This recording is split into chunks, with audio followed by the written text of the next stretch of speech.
Bonjour à tous les amis, bienvenue dans cette nouvelle vidéo, c'est parti. Check it, check it. Yeah. Check it, check it. Yeah. Check it, check it. Coucou tout le monde, j'espère que vous allez bien. Alors d'abord j'aimerais m'excuser de plusieurs choses. Je sais que ça fait des mois et des mois que j'ai pas publié de vidéo sur ma chaîne YouTube, que j'ai laissé tomber un petit peu le guide des spécialités, mais j'avais moi aussi mon DEMS à préparer et il m'a fallu du temps pour m'en remettre physiquement et psychologiquement. Autre chose, la qualité ne sera pas aussi bonne que d'habitude, le son va être probablement dégueulasse parce que ça résonne, parce que j'ai pas mon appareil photo, je filme avec mon téléphone, j'ai pas mon micro, bref, voilà. Mais devant l'urgence de la situation, parce que le concours est vraiment dans quelques jours, et je vais essayer de faire quelques vidéos au moins du guide des spécialités pour essayer de compléter au maximum ce guide. Voilà, donc aujourd'hui une vidéo extrêmement attendue puisque on va parler de ma spécialité. Enfin, on va parler d'ophtalmo, vous me l'avez beaucoup demandé. Alors pourquoi je l'ai pas fait avant? Je voulais vraiment faire d'abord toutes les spécialités avant de parler de la mienne. Je voulais laisser la priorité à mes confrères, mes consoeurs des autres spécialités avant de parler de l'ophtalmo. Malheureusement, j'ai pas pu avoir énormément de spécialités. Enfin, j'en ai déjà eu pas mal, mais je pense que vraiment c'est le moment de parler de l'ophtalmologie. Donc, je vais vous lire le message d'un de mes amis, d'un de mes meilleurs amis sur cette planète, qui est le docteur Ould Bohamama, qui en plus d'être une personne extraordinaire, est un ophtalmologiste incroyablement compétent. Je le salue et je le remercie. Vous allez voir, il nous a fait une description vraiment incroyable de la spécialité. Sans plus tarder, on y va. L'ophtalmologie est une spécialité souvent sous-estimée. Il s'agit pour certains de traiter un organe de 2 mm3 et de prescrire des lunettes. Honnêtement, cette opinion fut la mienne également lorsque j'étais externe et que je ne connaissais de la médecine que quelques polycopiés. C'était l'avis de tout le monde, moi aussi c'était mon avis. Laissez-moi vous décrire ce que peut offrir cette spécialité comme satisfaction aux praticiens passionnés. D'abord, les différentes sous-spécialités. Si vous pensez que l'ophtalmologiste X peut tout faire, c'est que vous êtes vraiment mal renseigné. Pour ne pas aller trop dans le détail et par souci d'efficacité, voici les questions que se pose en général un candidat à la spécialité. J'aime ou je n'aime pas la chirurgie? Ça c'est vrai, il faut se poser cette question. En ophtalmologie, les différentes sous-spécialités permettent de répondre de façon très précise à ce dilemme. En effet, pour ceux qui n'aimeraient pas trop tripoter un globe oculaire humain sous microscope, s'offrent les possibilités de se spécialiser dans la contactologie, par exemple, qui est l'art d'adapter les lentilles de contact, qui est une spécialité de plus en plus sophistiquée et qui n'est pas maîtrisée par tout le monde. Ce domaine associe de la biophysique, des explorations très high-tech comme la topographie, la tomographie cornéenne, l'OCT du segment antérieur, la bérométrie, etc. Vous allez rendre la vision à tous ceux qui l'ont perdu car leur cornée n'est plus régulière. Donc tous ceux qui ont un kératocone, qui ont eu un traumatisme, etc. Et vous serez leur seul salut. Ce domaine offre également la possibilité de prendre en charge la myopie et de la freiner, et tout ça sans une seule goutte de sang à voir. En ophtalmologie médicale maintenant, il y a également les uvéitologues, ceux qui traitent les maladies inflammatoires de l'œil. Ce sont les internistes de l'ophtalmologie. On a aussi la neuro-ophtalmologie, donc le système oculaire est en lien direct avec l'encéphale. Par conséquent, la neuro-ophtalmologie s'occupe des manifestations oculaires et oculomotrices des maladies neurologiques. C'est un domaine très vaste également pour les amoureux des choses compliquées. Je vous confirme, la neuro-ophtalmo, c'est super compliqué. Bref. Ensuite, on a les rétinologues qui s'occupent des pathologies médicales de la rétine. La sémiologie est très riche et ils s'aident de l'angiographie et de l'OCT du segment postérieur qui leur fournit des coupes quasi histologiques de la rétine et des structures sous-jacentes. On parle carrément de biopsie optique.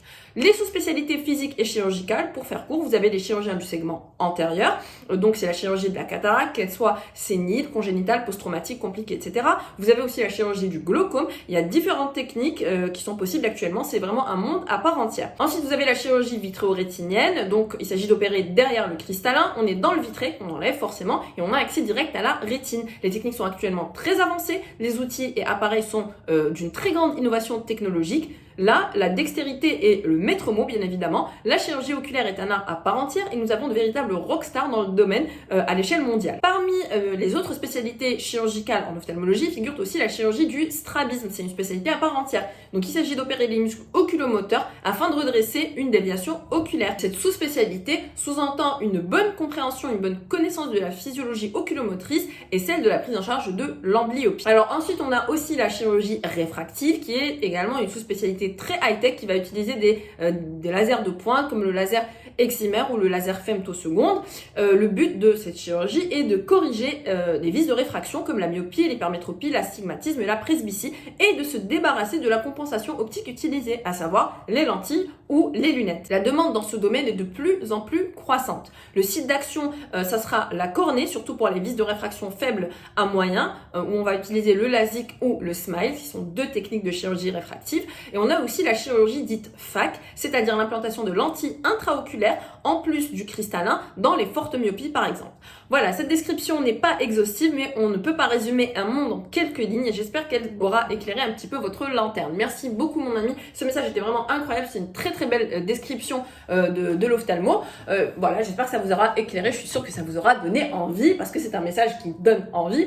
Moi, qu'est-ce qu'il me reste à vous dire? Donc, quelques petits détails techniques pour le Résidana. Donc, ce qu'il faut savoir, c'est une spécialité de 4 ans. Vous aurez des examens intercalaires à chaque année.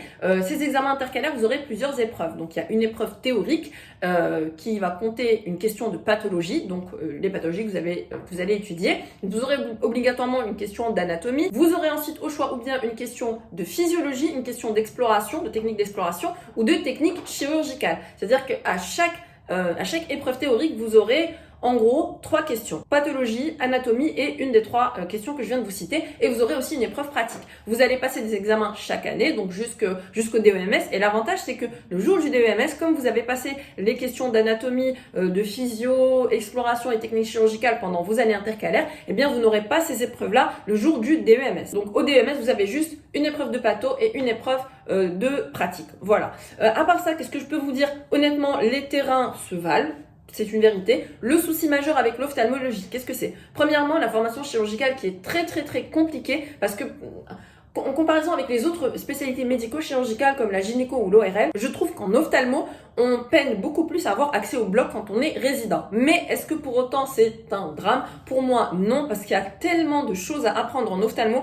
4 ans, c'est loin d'être suffisant. Donc il faut savoir rebondir et faire avec ce qu'on a autour de soi. C'est-à-dire que si jamais vous voyez que vous n'avez pas vraiment beaucoup accès au bloc, profitez-en pour essayer d'apprendre les explorations et toutes les pathologies médicales. Parce que vraiment, c'est un monde infini. Il y a plein de domaines à maîtriser. Dans certains pays, l'ophtalmologie, c'est 7 ans de résidana, tellement c'est long. Donc, en soi, c'est un inconvénient, mais qui va pas vraiment, qui n'est pas vraiment à prendre en considération, à mon avis, parce que vous pourrez vous rattraper plus tard, à savoir dans le service civil, et vous pourrez vous former tout seul ou vous faire des formations. C'est là que j'arrive au deuxième inconvénient. On a souvent tendance à associer l'ophtalmologie avec beaucoup d'argent, sauf que ce qu'il faut savoir, c'est que c'est une spécialité qui coûte énormément d'argent quand on veut s'installer après ou quand on veut se former. Parce que les formations coûtent excessivement cher, les DU ça coûte cher, les formations, notamment les fameuses formations en faco en Inde, coûtent plusieurs milliers d'euros, donc c'est vraiment un investissement. Évidemment qu'après vous allez rentabiliser cet investissement si vous décidez de vous installer dans le privé parce que vous allez vous faire de l'argent, c'est sûr, mais il faut savoir aussi que pour s'installer au privé, il faut énormément d'investissement. Tout coûte cher et le matériel en ophtalmologie coûte excessivement cher. Rien qu'une lampe à fente qui est la base de la base, ça coûte déjà excessivement cher, les explorations aussi. Donc il faut vraiment savoir peser le pour et le contre. Vous allez certainement devoir contracter des prêts si vous voulez vous installer dans le privé, mais évidemment, vous allez certainement rentabiliser ces prêts. On va pas se mentir, c'est une spécialité qui est rentable, mais qui demande beaucoup d'investissement. Il faut garder ça à l'esprit. Voilà, je sais pas quoi vous dire d'autre. Moi, je ne regrette absolument pas ce choix. C'est une spécialité qui me passionne et je dois vous dire que maintenant que j'ai fini mon résidana, que j'ai eu mon DEMS, je suis encore plus passionnée et vraiment je m'éclate et je me dis maintenant je peux apprendre tout ce que je veux parce que le résidana, c'est 4 ans à passer. C'est 4 ans avec beaucoup de problèmes, de faux problèmes, de corvées, de contraintes, mais après on est totalement libre. C'est pour ça qu'il faut vraiment bien choisir sa spécialité et ne pas juste se fixer sur le résidana finalement, que ça soit... Il y a beaucoup de gens qui ne choisissent pas par exemple la gynéco par rapport au résidana qui est difficile, mais moi un jour il y a une résidente qui m'a dit un truc très intelligent, qui m'a dit le résidana c'est que 5 ans, c'est vrai que c'est 5 ans de misère, mais c'est rien à côté de toute ta carrière. Si tu aimes la spécialité, il faut vraiment foncer. Moi j'ai passé un résidana plus que pénible et difficile où j'ai eu beaucoup de problèmes, mais maintenant je suis vraiment très heureuse, je suis très épanouie, je suis très contente de pouvoir apprendre plein de trucs, de regarder plein de vidéos, de participer à des webinars où tous les jours je suis de plus en plus intéressée par ma spécialité. Et donc voilà, si vous voulez une spécialité médico-chirurgicale, surtout une spécialité très vaste, si vous êtes une personne qui s'ennuie et qui a peut-être envie de changer de domaine, pouvoir faire plusieurs choses différentes, n'hésitez vraiment pas.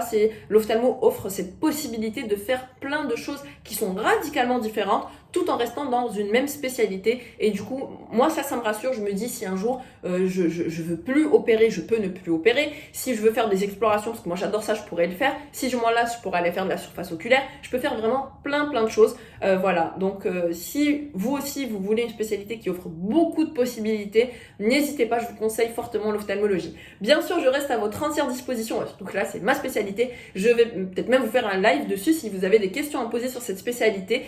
J'y répondrai avec grand plaisir. Je vous dis à très bientôt. N'hésitez pas à venir me suivre sur Instagram si c'est pas encore le cas, à vous abonner à la chaîne si c'est pas le cas, parce que comme ça vous n'allez pas rater les prochains épisodes. Et moi je vous dis surtout bon courage à tous ceux qui préparent le concours du Residana ou tous ceux qui préparent des examens. Et je vous dis à très bientôt les amis. Salut!